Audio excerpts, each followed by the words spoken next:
Hello and welcome to online अडाफा studio website for learning. दोस्तों स्वागत है आप सभी का ऑनलाइन अडाफा स्टूडियो यूट्यूब चैनल पर। स्वागत है आपका एक ऐसी अपडेट के बारे में जिसका इंतजार उत्तर प्रदेश के लाखों बीएड और बीटीसी करने वाले अभ्यर्थी कर रहे हैं, और उसको लेकर जानकारी मैं आप सभी को इस वीडियो के माध्यम से दे रहा हूँ।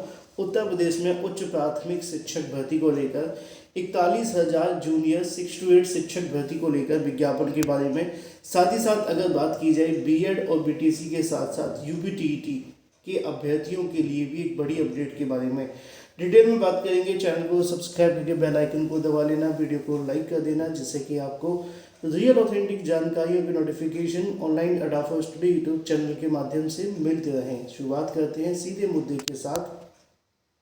क्या क्या चीज़ें हैं, किस तरीके से होंगी। दोस्तों आगे बढ़ने से पहले अगर आप यूपीटीईटी की प्रिपरेशन करें या जीआईसी प्रवक्ता, इन दोनों के लिए जो कोर्सेज हैं वो अवेलेबल हैं। बिल्कुल कम दाम में बेहतरीन कंटेंट आप सभी को दिया जा रहा है। छात्रों के रिव्यू भी आप सभी को देखने के लिए मिल रहे हैं, और वो रिव्यू काफ़ी ज़्यादा महत्वपूर्ण है आपको ये बताने के लिए कि कितना इंपॉर्टेंट कंटेंट हम आपको प्रोवाइड कर रहे हैं। अगर आप यूपीटीईटी की प्रिपरेशन करें तो मात्र 199 रुपये के अंदर आपकी पूरी प्रिपरेशन और पूरे नोट्स आपको दिए जाते हैं, सिर्फ 199 रुपये के अंदर। इतने में एक महीने का रिचार्ज भी नहीं आता फ़ोन का, और उसमें आपको अगर यूपीटीईटी क्वालिफाई हो जाए तो आजीवन आप यूपीटीईटी से छुटकारा पा सकते हैं। इसमें आपको मिलते हैं 60,000 वन लाइनर, बाल विकास, हिंदी, गणित, इंग्लिश सभी के नोट्स आपको मिलेंगे। कोई भी सब्जेक्ट हमने छोड़ा नहीं है। 50 प्रैक्टिस सेट रहने वाले हैं। 2011 से लेकर अब तक के प्रीवियस ईयर क्वेश्चन भी मिलेंगे। फुल चैट सपोर्ट भी आप सभी को मिलती है, जिसके आधार पर आप सभी को किसी प्रकार की कोई भी दिक्कत देखने के लिए नहीं मिलती। इसके साथ साथ एक बड़ी चीज़ मैं आप सभी को और बता दूं कि आप इसे परचेज़ कर सकते हैं नीचे दिए गए नंबर के माध्यम से 77676659 पर।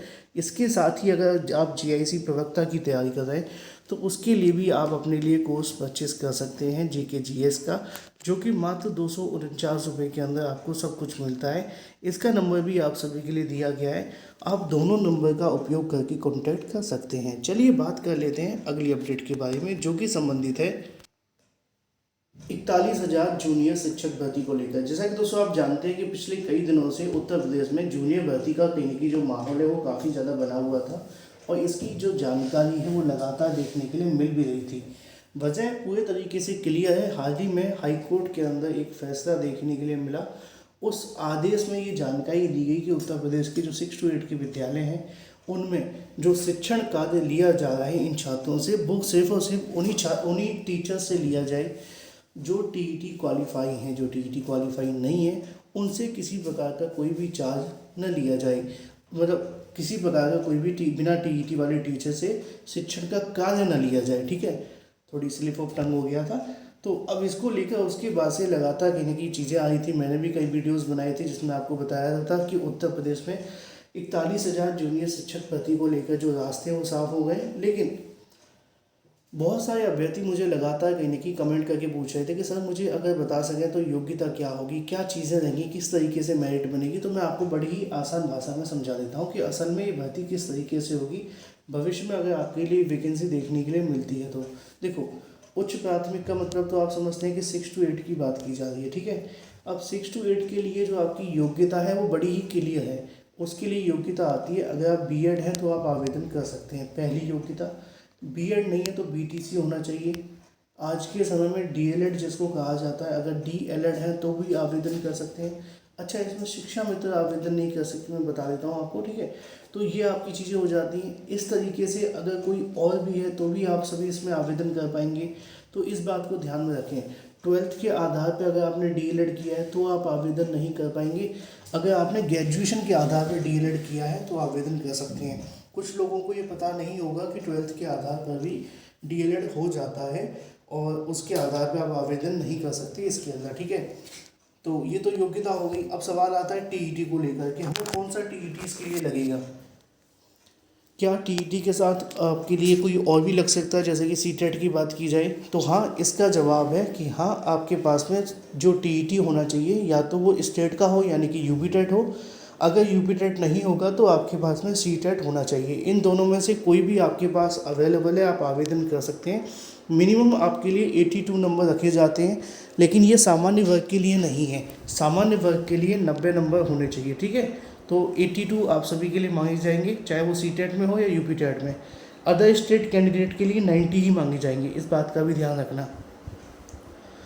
अब यूपीटीईटी कौन सा वाला लगेगा या कौन से लेवल का लगेगा, तो 6 to 8 की वैकेंसी है। देखो सीधी सी बात है, अब 6 to 8 की वैकेंसी है तो 6 to 8 का ही लगेगा, 1 to 5 का इसमें नहीं लगेगा। अब जिनके पास है वो अच्छी बात है, जिनके पास नहीं है अच्छा मौका है कि यूपीटीईटी का फॉर्म डाल दें और तैयारी करते रहें, क्योंकि बाद में क्या होगा कि अगर बाद में आपके लिए यूपीटीईटी का नोटिफिकेशन यूपीटीईटी के नोटिफिकेशन के बाद में नई शिक्षक भर्ती आती है और आपके पास यूपीटीईटी नहीं हुआ तो बड़ा धोखा हो जाएगा। ठीक है, तो योग्यता मैंने आपको बता दी। चयन प्रक्रिया की बात कर लेते हैं।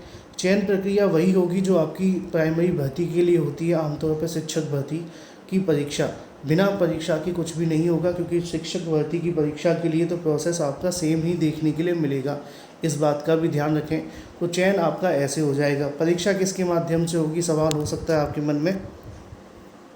तो ये आपकी जो परीक्षा है वो ली जाएगी उत्तर प्रदेश शिक्षा सेवा चयन आयोग के माध्यम से। इससे पहले ये जो परीक्षा आपको देखने के लिए मिला करती थी वो किसके माध्यम से होती थी, वो देखने के लिए मिलती थी आप सभी के लिए पीएनपी के माध्यम से। लेकिन अब ये परीक्षा जो होगी वो शिक्षा सेवा चयन आयोग ही कराएगा। हाँ, जूनियर की वैकेंसी में आज तक परीक्षा हुई नहीं है, क्योंकि पहले मेरिट के आधार पर हो जाती थी, लेकिन भविष्य में जब भी आएगी मेरिट के आधार पर नहीं होगी। ठीक है, और अब सवाल बचता है कि भाई इसके अंदर जो आपकी मेरिट है वो कैसे बनेगी। तो देखो, मेरिट को लेकर अभी बेसिक शिक्षा नियमावली बननी बाकी है। पहले कैसे बनती थी मैं आपको बता देता हूँ। अब तक जितनी भी बेसिक शिक्षा विभाग की भर्तियाँ होती हैं, जैसे कि प्राथमिक की 68,000, 69,000 या इससे पहले की कोई वैकेंसी 12,460, 16,000 या फिर 72,000, जितनी भी वैकेंसीज हुई हैं इनमें मेरिट के आधार पर आप सभी का कहीं की सिलेक्शन हुआ है। कुछ वैकेंसीज़ में, कुछ में एकेडमिक प्लस आपकी लिखित परीक्षा के आधार पर हुआ है, जैसे कि जूनियर वैकेंसी होगी 69,000 होगी, 68,500 होगी। तो इनमें क्या हुआ है कि इनमें आपकी परीक्षा करवाई गई है और आपकी एकेडमिक जोड़ ली गई है। अब नई शिक्षा सेवा चयन आयोग से होगी तो इसमें कुछ चीज़ें बदल सकती हैं आने वाले समय के अंदर, जैसे कि एकेडमिक का ना होना या एकेडमिक को हटा देना।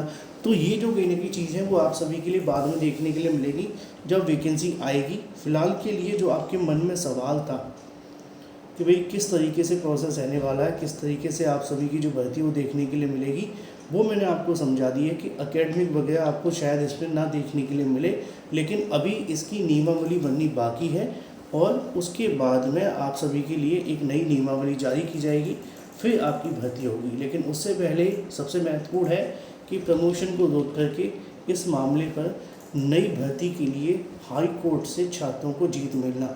चूँकि बहुत सारे अभ्यर्थी मुझसे पूछ रहे थे, कमेंट कर रहे थे, तो मैंने आपके सवालों का जवाब देने के लिए एक डेडिकेटेड वीडियो बना दिया है। Thank you for watching this video.